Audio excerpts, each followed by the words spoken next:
Hey guys, how's it going? This is Natnator. Welcome back to your weekly dose of creepypasta. Now I'm gonna ramble on a little bit in this intro, but lucky for you who don't care to hear it, I finally caught up with the times on YouTube, and boy, was this a long time coming. I'll be adding timestamps to my videos from now on if you want to just jump right to the story. Now I'll start with some bad news so that we can close out the intro with all the really good news that I have to share.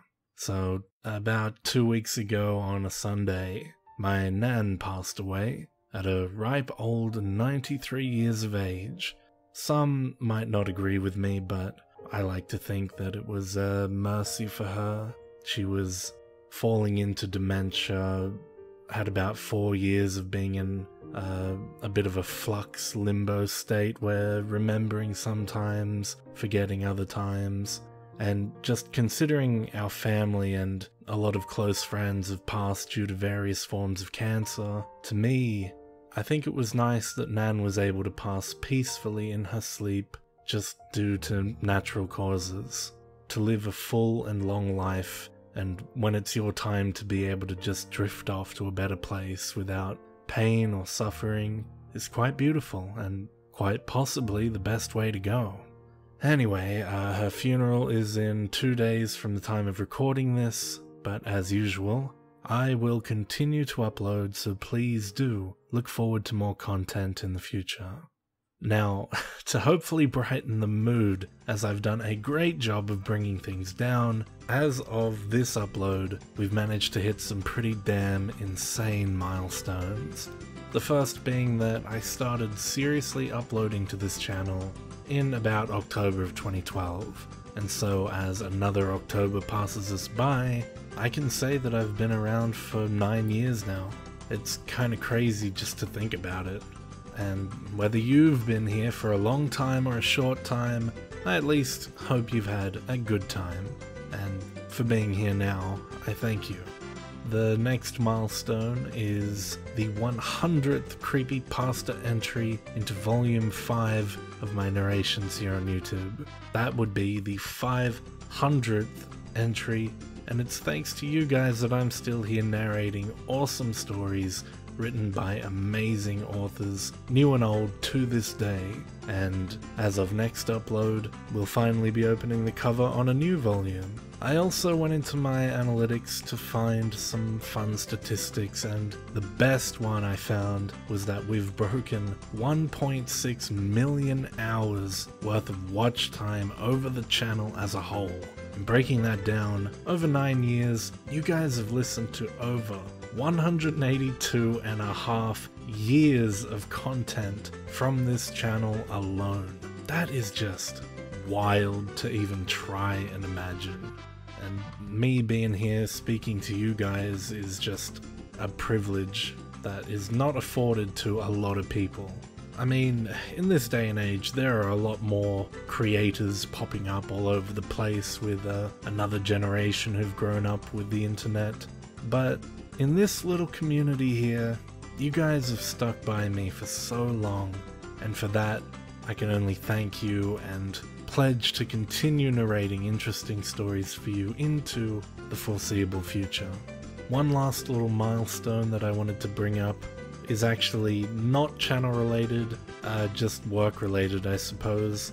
Literally just yesterday, the new trailer for Boba Fett, or the Book of Boba Fett, has been released, and I don't know, for you guys who may not have heard, I worked on that, and it's an absolute dream come true to be able to say that I had some hand in creating a Star Wars canon series, you know.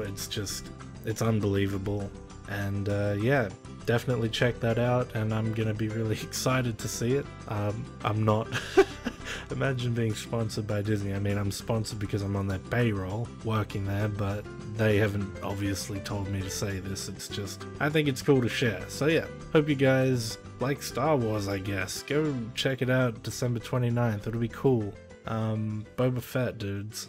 Anyway, bringing it back down, Thank you so much, guys. You're all awesome. And of course, I have to thank and give a huge, ginormous thank you to the members of the Coven over on Patreon. Shoutouts, as always, to the Disciples, Tiffany, Backwards D-Dog, Vera Ohio, Sylvia Kirschbaum, Jelly, Jim Jam Bonks, Seth B. Myers, Amberly Perry, Teddy Dog, Brooklyn Gonzalez, Patrick White, and Kissing and Gunshots. Thank you so much for your support. You're all far too kind.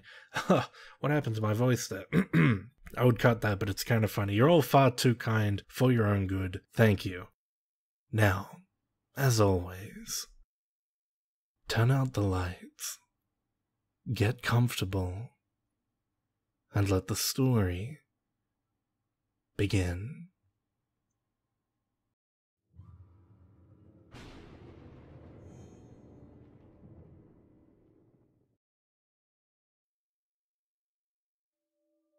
It all started after moving into my new house. Yeah, that's pretty cliche, believe me. I know. But it's what happened. I never experienced anything supernatural before, and though interested, I never really expected anything to happen to me. I was able to rent the house for pretty cheap. I didn't think anything of it because it was old and not in the best of neighborhoods, so I guessed I just got a good deal. After moving everything in, things were fine for a while. I don't remember exactly when it started, because it seemed so minor at the time. I'd leave a light on in the kitchen or the bathroom, and come back to find it off. Honestly, I thought I was just forgetting that I turned them off already when I came back. After a while, I began to wonder and started leaving a couple lights on purpose. Sometimes nothing would happen. Sometimes I'd come back to find the lights turned off. By now, I figured out that something was off. I wasn't really scared, but just confused. I thought maybe something was wrong with the electronics. I started leaving lights on a bit more often, because I thought I might be able to get some sign of why they would randomly shut off. And that's when it started to take another turn. The first real time I remember something crazy happening was when I left the kitchen and living room light on while I was asleep. I woke up to a deep, rumbling growl coming from the kitchen. Now, from the bedroom, you can see down the hall to the living room, and that room is connected to the kitchen. I remember waking up and thinking that there was an animal or something in my house. I looked down the hall toward the living room to see the light darken. Somebody had flicked off the light from the kitchen. Another low growl came, this time from the living room, and I nearly screamed as I saw something bolt across the length of the hall opening, and then the living room light went out. I couldn't tell exactly what it was though. It just seemed like a black shadow or something. It didn't really matter, I was scared shitless. I bolted from my bed then and threw on the bedroom light, expecting something to be in this room and getting ready to come after me. Nothing. There wasn't anything in the room. I let out a low breath, and then I slowly moved down the hall into the living room. Once I got to the end, I practically ran to throw on the light switch there. Again, nothing. Kitchen next, and once again, nothing.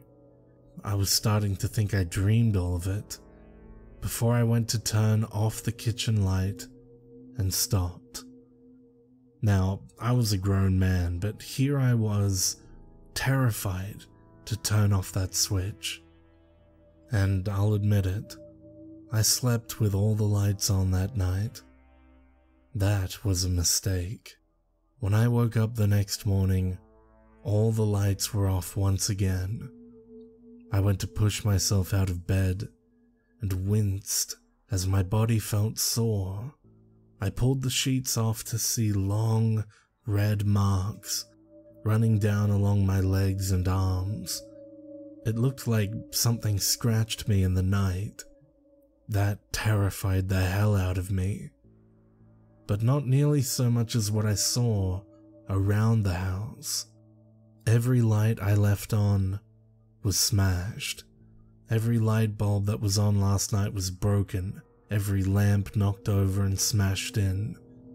My breath caught in my throat as I looked around. Something was fucked up as hell here. And something tried to, well, do something to me. I called in for work that day and went immediately to replace all of the lights. I didn't know what to do then. I thought about leaving, but, and I know this probably sounds stupid, but this was my home. It was my first time away from my family, and this was my home. I couldn't just give it up. So, I stayed, even as it got worse. Even though I was beginning to become terrified of the dark, I couldn't really sleep with the light on me at night in the bedroom. I'd leave other lights on though, like in the hall or the living room, giving myself enough to see pretty well in my darker room. And almost every night, I'd wake up in the middle of the night to hear something growling and prowling around the living room, and then the lights would shut off. I didn't want to go and look. I was terrified at the thought of being in the same room with whatever was in there, so I curled up in bed and prayed it never came in. One night, after this went on for a while, I'd had it. I bought a gun and turned on every light in the house. Then I sat down in the middle of the living room with my gun in my lap and a baseball bat sitting next to me. I waited. There was nothing at first for a long time. At around 2 in the morning, I began to hear it. Oddly, it was behind me. I turned and peeked toward the hall to my bedroom, and I could hear that familiar growl. I swallowed and held my gun in one hand and the bat in the other, and slowly began to step around to get a better view of the bedroom from the living room. As I began to get a view of my bed, I heard a thump, followed by an inhuman roar. I, being the brave man that I was, jumped back and away from the hallway. I wanted to end this all, but dear God, I didn't want to deal with that thing. I could hear tearing and smashing, and I don't know how I caught it, but I did manage to hear an audible click, and then nothing. Slowly, I went back to peek down the hall, and the light was off again. A deep breath and I ventured forth, my weapons ready. When I came to my bedroom and flicked the light back on, I gasped. My bed was ravaged, torn completely apart. It was like some animal had jumped into it and just ripped it to shreds. I stepped forward to look at what was left of my bed, and just stood in shock for who knows how long. It wasn't until I heard the sound of a familiar growl that I turned around.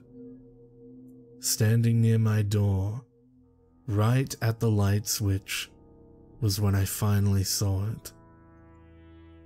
It was a man, a white and rotting man with a mangled body that looked like he had once been a dog's chew toy, staring at me.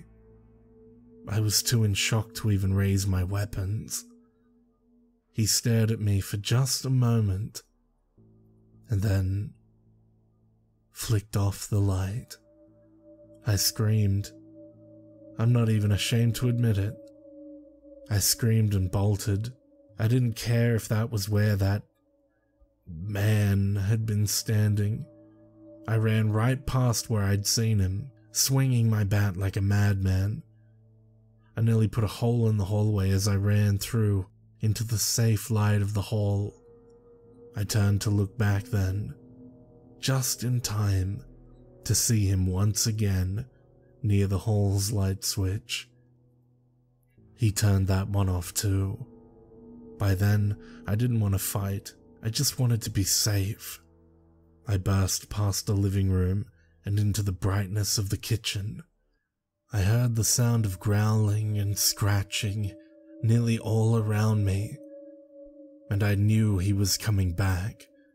I looked back to once again see that mangled and rotten corpse of a man turn off another light with a broken finger and plunge me into terrifying darkness.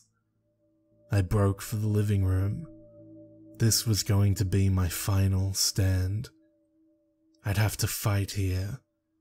I drew close to the standing lamp that was my last line of defense.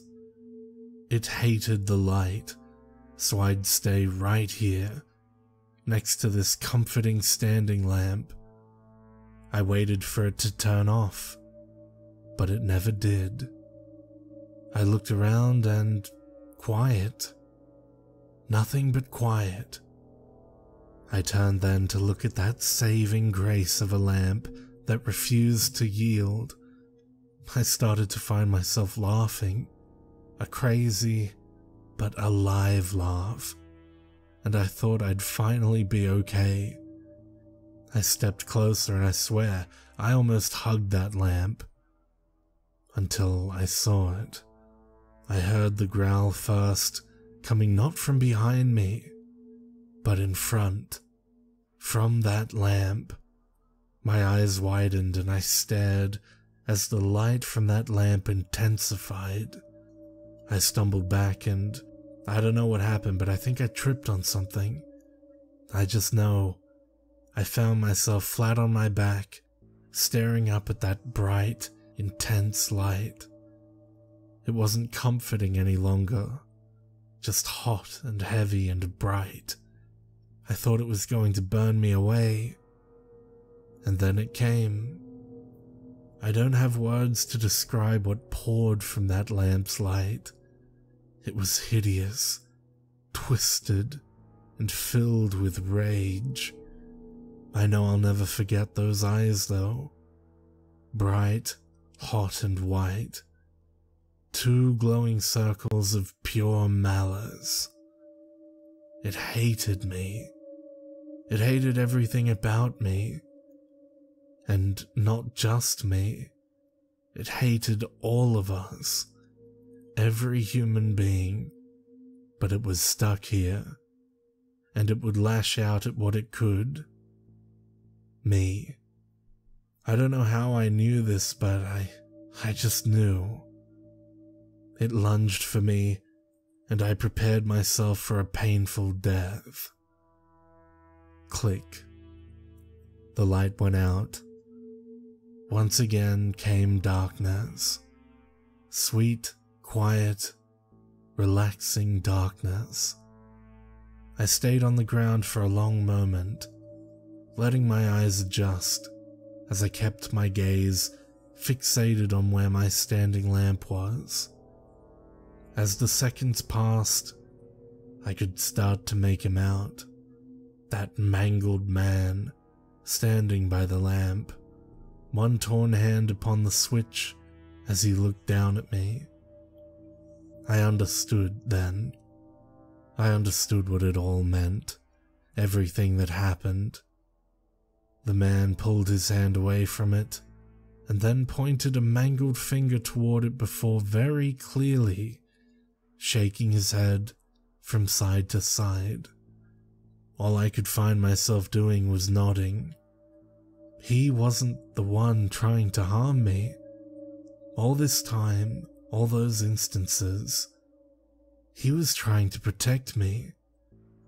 That creature could only come in the light, and this mangled man had been trying to keep me safe. He didn't want someone else to repeat his mistakes. I moved out the very next day and never looked back. Whatever it was confined to that house. And so far, nothing has come at me from another light source. However, that thing will always stick with me in my mind. Every night, in my new apartment, I made a habit of wandering around the house, making sure every light is off, every curtain is closed, and making sure to plunge myself in quiet, comforting, and safe pitch darkness.